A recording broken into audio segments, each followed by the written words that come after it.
Hello, everyone. Can you hear me? Okay.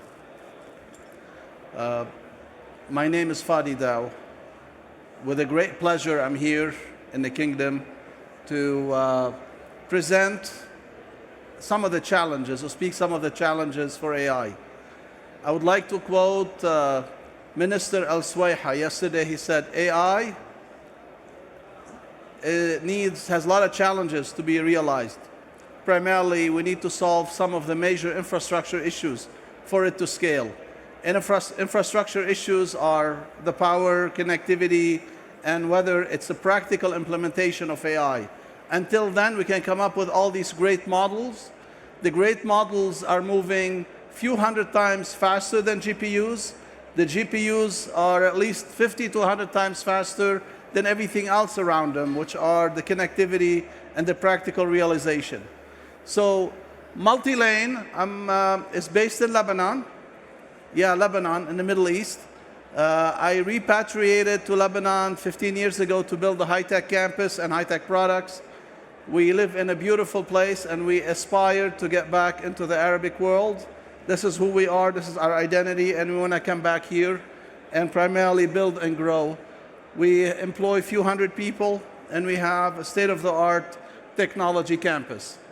I'm here today primarily to talk about the infrastructure of AI. The core infrastructure of AI specifically has GPUs, routers, interconnect, and technology. This photo shows you exactly what goes inside an AI cluster. It's super complex, it generates a lot of power, and it requires tremendous amount of technology to make it work. So this hype, to be able to get over the hype, we need to realize building such technology. So inside an AI cluster, which is a specialized data center designed for AI, you're going to need a lot of technology, a lot of power, a lot of transceivers, and a super complex network interconnect, very different than what you have in a networking-based or traditional data center. So there's a need a lot of interconnect and technology and transceivers. People talk today about 1.6 terabit per second per node, and this is where the industry is at. Power dissipation is the most important factor. Power dissipation in terms of multiple facets of power dissipation. One is the cost of power. As you see in this graph, AI clusters require or are growing at twice the speed of standard datacom or standard data center power. So we need to address the power. The amount of energy that will be used by AI in the next 5 years would be 5% of the world's energy. That's a tremendous number. That's very, very high and very significant number. That's at least 2.5 times larger than the data centers. This is a view of the relative dissipation of power within a data center between a standard data center and an AI specialized cluster. As you see, the numbers are very significant. Power being one of the major factors, or cost of power, makes the kingdom a super attractive place to host the AI clusters. But also on the technology, we're not presenting here the special challenges of technology. When you connect multiple GPUs, each are dissipating 1 kilowatt or a few hundred watts, you cannot put them all together in the same place. They create a nuclear plant. They start boiling, so you need to spread them. When you spread them, you have to connect them together. And when you go to an AI cluster, when you're connecting GPUs, you have to increase significantly, exponentially, the number of interconnect that connects a GPU to high bandwidth memory and so on and so forth. And that's a huge part of the power dissipation and challenges. But I go back to very simple economics. In order for anyone to host effectively commercially viable data center, the number one factor they look at is the cost of power. And as you see how much power is really being used. When you consider that, the kingdom has one of the lowest costs of energy. So naturally, by that fact, it is one of the most attractive places in the world to host hyperscale-based AI clusters and growth. And that's a huge opportunity. And that's purely based on economic factor. But that's not alone. There are many other variables in order to make this happen. So there's the cost of energy, but you also need to address all other aspects of the clustering and technology that is available today in order to make this work. Look at this picture. It's an AI-generated model of a multi-rack system, a multi-rack GPU integration. And within this multi-cluster, multi-rack GPU integration, you have all these interfaces, all these connectors, all these plugs. These are transceivers, these are active cables, passive cables, NIC cards that need to connect together. You typically have in a cluster tens, and I would say hundreds per single rack. In a large cluster, you could have 300,000 interconnect points or transceivers or cables or nodes. And this is a huge, huge, huge number, very large number. And this is really a major issue. This number keeps on growing. And today, if you look at the market, there is a very significant disconnect between supply and demand. There's a huge disconnect for supply and demand. 90% of the world's interconnect today are built between China and Southeast Asia, Thailand, China, Vietnam, and the Western world is looking to diversify the supply chain. They're looking to bring it in-house. Having this technology is absolutely critical for the future. Just to speak of the numbers and the growth factors of transceivers, you could see the number of Ethernet transceivers going up to 70 million transceivers used per year. For every transceiver used, you're also using at least the same number of cables. Cables, these are the DACs or the active cables that you use inside the network. And these are very significant, large volumes. AWS tells us there is no single supplier in the world that can meet our demand for any single product.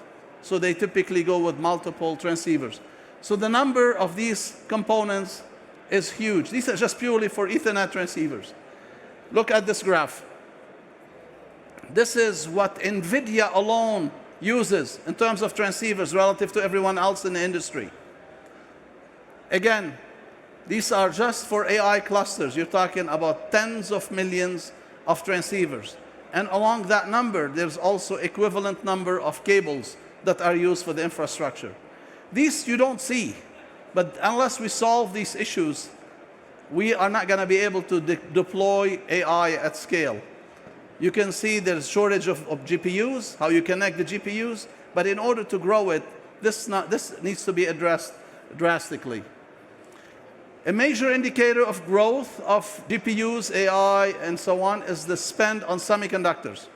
The semiconductor spend alone is increasing by $20 billion next year. This is only on semiconductors. These semiconductors are used for building the transceivers, the cables, and the network. So this is a major indication where the things are going. And of course, there still is a significant mismatch between supply and demand. Some of the companies building, let's say, 10 million transceivers, Marvell, they're trying to really work extremely hard to build and export these types of products. So, Interconnect AI. You like the name? And Interconnect AI is a company that we're establishing in the kingdom to build a sovereign supply of transceivers, to also export and build transceivers and cables globally. We are already building these products in low volume, let's say 10, $20,000 units per month. We are looking to establish Interconnect AI in the kingdom and to start producing these products. Yes, we're going to compete with the Chinese here in the kingdom. This is what we plan to do. And this is what we already offer. We already are supplying these technologies globally, and we're working on the scale. Sorry, of this. These are the types of products that we're already building in smaller quantities. And we're also not only building these in smaller quantities, we are supplying the shovels in the gold rush to every transceiver and cable company in the world today as multi-lane. But now we're going to come and deliver these so we can enable and accelerate AI deployment. Okay. We already have labs. This is an example of what it takes to build a transceiver, build a cable. These are all live pictures from our labs, as well as the test equipment and so on. So we have a complete system. So this, in effect, quickly my high-level, quick slides.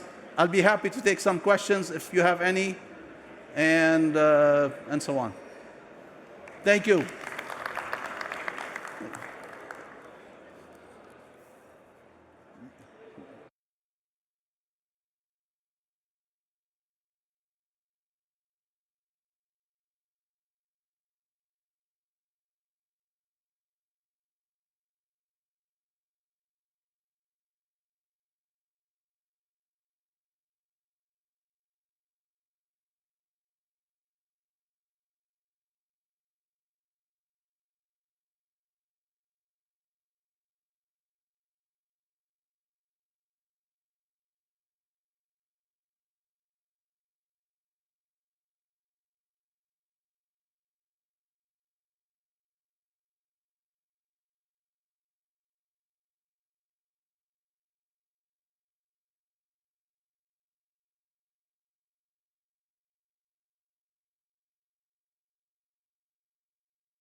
Hello, my name is Hadil, and today I'm here to talk to you about AI redefining the disability community.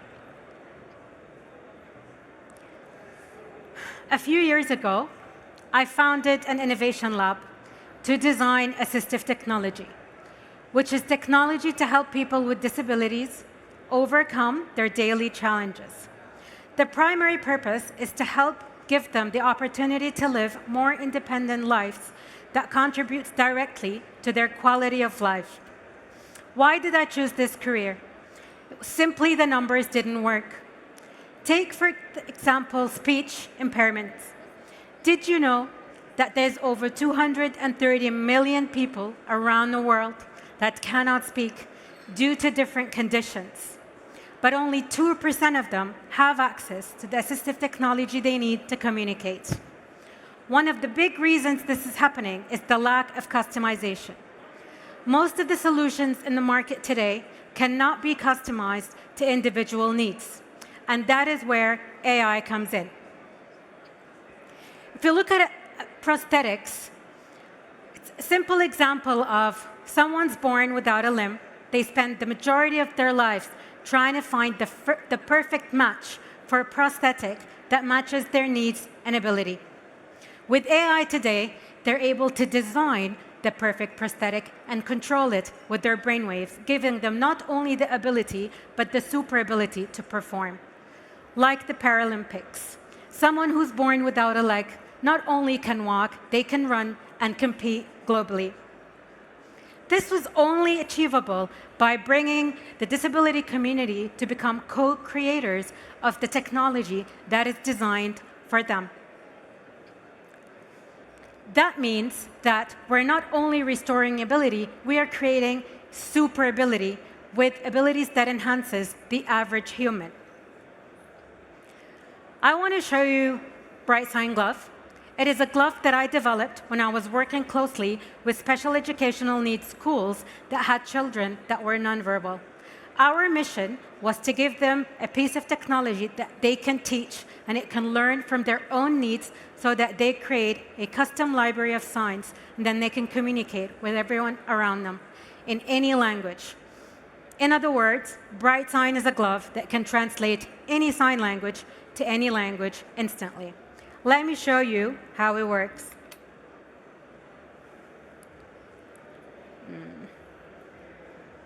Sorry, disconnected. Nature of AI.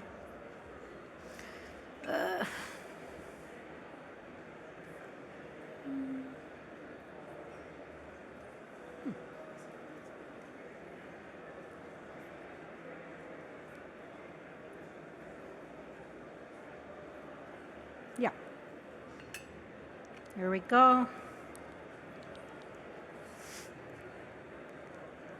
Hello, my name is Haydeal. Okay.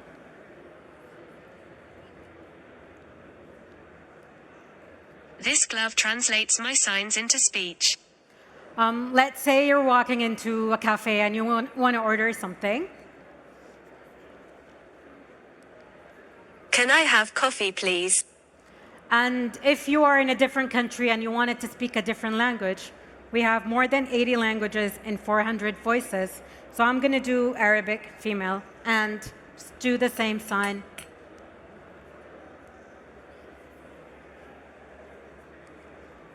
هل يمكنني تناول القهوة من فضلك؟